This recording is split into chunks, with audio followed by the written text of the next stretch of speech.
to Backyard Blindfolds 2. I'm Rebecca Potter. And I'm Kelly Ward. Back. We are back. And we're running down a dream. Aren't we? Yes, we are. And this one, this little, it's an update on us running down a dream. We thought we'd do some real-time work here to document some of the things that come up. And Kelly has this term, the squeeze. He says we are right now at the squeeze. Do you want to tell us what you meant by that? Well, it's getting a little tight. And we are... What does that mean?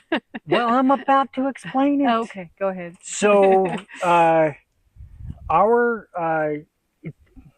everything from the creativity, so there's pressure on, if you will. And so for me, writing a second book and trying to market a first book and then with our publishing company, trying to get additional business and those kinds of things, right? Right. So we're getting a squeeze in that regard. You're working on some stuff. Right. So we put in a lot of work for 6 months to a year, depending on which thing. And we had so much funding coming in this way or that way. We had to try and get certain things just set up, and now we're kind of getting into our groove, but some of our resources are skinnier. We need to decide, are we going to stay where we live now, and the next year are we going to move? So there's some things that have to happen, and not always, like, it doesn't always line up perfectly in some beautiful chronological order. And so that's where we're at with this week. And so for the further that, we've put some markers out in the world. Well, you've entered some things, and so a lot of the stuff, if I enter a manuscript competition, for instance, it's a juried event, takes a long time. You don't hear... Right. So we've been participating by entering things or trying for competitions and whatnot, but those determiners, what do we say, the results come in, and they come in slowly, and a lot of the time you're trying to continue making work, but those things a lot of time offer a financial reward or a boost toward you continuing making your work. Right.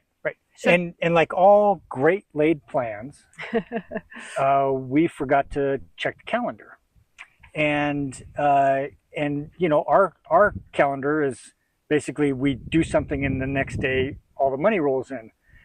Apparently, that doesn't work exactly the same way. Right. So I'm used to this because I've made work for a long time on and off, depending. And a lot of times I don't make work, it's because I have to go make money. But when this happens, like Kelly put in years to become a writer, to write his first book. He accomplished writing the first book, getting it out. It's hilarious. It's turned out great. We've had great feedback from people, but you still have to get the book out there. So he's up to almost every bookstore in New Mexico, but you know, he needs further. So you have to keep nursing that dream along. Does not have an immediate success result. Like you used to just go try and get published by someone. Now, if you didn't take an academic route, you don't know an agent. Like a lot of people don't get published. So you have to publish your own book, and then you have to get it out. And there's all kinds of stigmas, and the world is ever changing. So to get paid for creativity in the modern times, it's worse than ever on one hand, unless you really strike it big. Yeah, right? and the other day Rebecca's work is I was trying to say it's a better route than mine to her, to say, okay, so you work for a couple of weeks and you got a product to sell. You know, it sells for a fairly high rate and whatnot. And I said, I have to work for a couple of years to have a book. And she said, yeah, and it only sells for $12.99. But more people read than they do look at art, and especially my art. So like the point being, we're having to examine what success is, and that's one thing, and then what a dream is, and then how do you keep going? So it's like sometimes you have to take time off and get a normal job, or you're balancing a regular job with having time to make things. And I have like 3 or 4 things I'm working on, and like it's, you know, this may not monetize ever, or it might monetize in 6 months, or it might, you know, and it takes time. So you're growing and nurturing these dreams. It's feeling successful, but then there's not a lot of funding, let's say. Or I mean, it's really the main constraint is money, right? Yeah. And that's a portion of the squeeze. Yes. And you can't it's not like you want to give up, because even today, No just way. before we walked out here, I got an email from one of the bookstores. It said, yeah, we want to carry your book. Great. So that's good news. I'm going to, Yes, it is good news. it's Congrats. encouraging to keep going, keep going, keep going. Yes. And yet there is the pressure Yes. of a number of things. And then on top of that, we don't really like to just leave that as it is. We also want to put additional pressure on ourselves. So we further squeeze Okay. by trying to push ourselves on our other. You'll remember the previous podcast about what physical, emotional, mental, spiritual. Yes. So we're still That's right. pushing on those kinds of things. So yeah. And this is, we were just discussing this because it's timely right now. A couple of weeks ago, Rebecca said, okay, I'm not going to have a drink anymore. Not that she was having a problem, but yeah, but I love beer. So like, I like to have a beer a number of times a week. Yeah. But I started finding like it's like I'm sweating at night when I sleep, or I don't sleep as well. And then I don't want to feel tired. And it's an added expense. And for some reason, a click goes off every so often, and I just want to be super healthy. Yeah. So she goes down that path. I slowly follow her. With some I don't want hesitance. To, but so anyway, we've been clean and sober for a bit. And what happens, what we noticed, well, it's right, really interesting. is we were getting to the end of the day, and because the squeeze is happening, I think. Yeah, there's some pressure. We were putting the frosting over that to make it look good by having a beer, and yeah, you kind of lightens harmless. It kind of lightens the load a little bit and whatnot. And but without that, it starts to feel a little raw. Like the emotions start to feel kind of raw, right? Yeah. So Kelly started feeling or looking tense, and I was like, okay, is this me? Is it like, what's going on? He never is. He's the king of optimism. So if you read his book, Dirk is similar to Kelly's, and so suddenly his face much of the day. So you want to tell them? I think you should tell them what you felt raw, why, how you're dealing with it, how the squeeze is influencing it, and is there an opportunity in there? Well, I think when you have a number of, the world reacts to you differently than what you're used to. So if you suddenly you make a switch and not everybody's on board with Example, it, right? Yeah, give them concrete what you did. What did I do? Well, he went from being more of a bureaucrat, I would say, to pursuing writing and creativity, right? And then there's some fundamental ways of relating in the world where you're maybe showing more of who you actually are, not who you were kind of people-pleasingly being. Yeah. Okay. So you get to a point in life where you want to peel off a lot of the masks that you wore. Yes.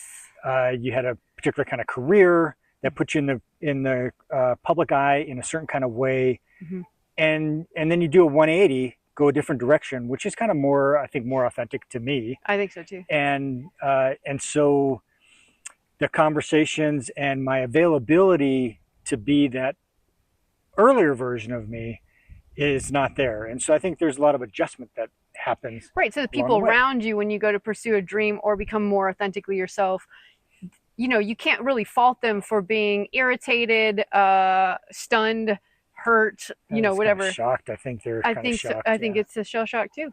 Yeah. So a lot of that kind of gets culminated when you have heightened events, and so anyway, I think the point is I was not facing any of that. I think I wasn't allowing how I felt I wasn't allowing myself to sit in how I felt. Okay. I was masking it with humor and good cheer. Right. Kelly's Mr. Optimism. And a beer. Right. And so you take the beer away. So without the beer away, suddenly I'm grumpy now. Mr. Optimism is not home. I'm just kidding. Not that you're negative, but I thought what you said the other day, we were talking about this, and you said you just wanted to allow yourself to just sit in the feeling.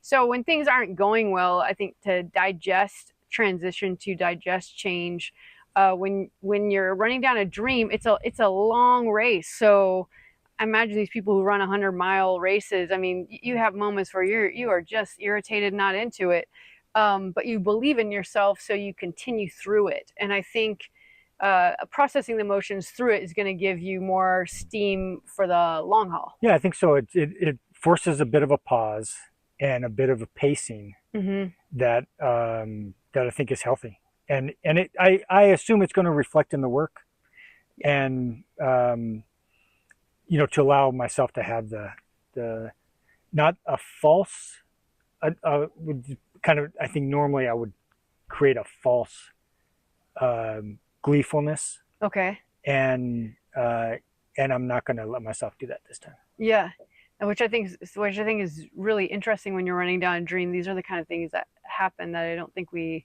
expect. Well, right, and again, it all, I think, works together, because if one side of this was going along merrily, merrily, so yes. say we had a bunch of money coming in, I wouldn't. This other side wouldn't matter. So right? that I find it really interesting, and I was writing this in my journal. Who people are when they have it, and who people are when they don't, and then asking yourself who you actually are, because I think you have to figure that out and be consistent through and through. It's obviously easier to be in a good mood, and this is where privilege, if you have a trust fund and then you're still complaining, I just have like zero mercy for you.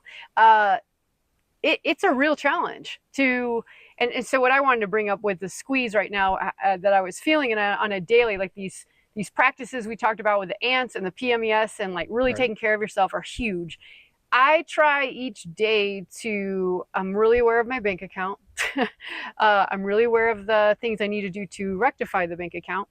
But I've been really trying to be super grateful, and I am so happy that I could be someone with a bank account issue and the issues and challenges that I need to fix that, and have no creativity and have no possibility of being included in this or winning that prize or selling this over here. You could have nothing. And it's like, to me, the creativity becomes, I mean, everything in a way. It's like I'm living for the creativity. I don't want to avoid my life. I don't want to live in a dream only, but I'm not afraid to aim high and take the risk. You're gonna skin your knees. Of course, yeah. And that's facts. And I feel that way when I see the work that you're producing. Yeah. I feel great for you. I feel wonderful for you. Well, thanks, Kelly. Yeah. I feel the same about your work. I mean, her stuff is really colorful and whatnot, so it can bring a happy smile to a person. When I look at the words on paper, not this paper. I don't know why I have this.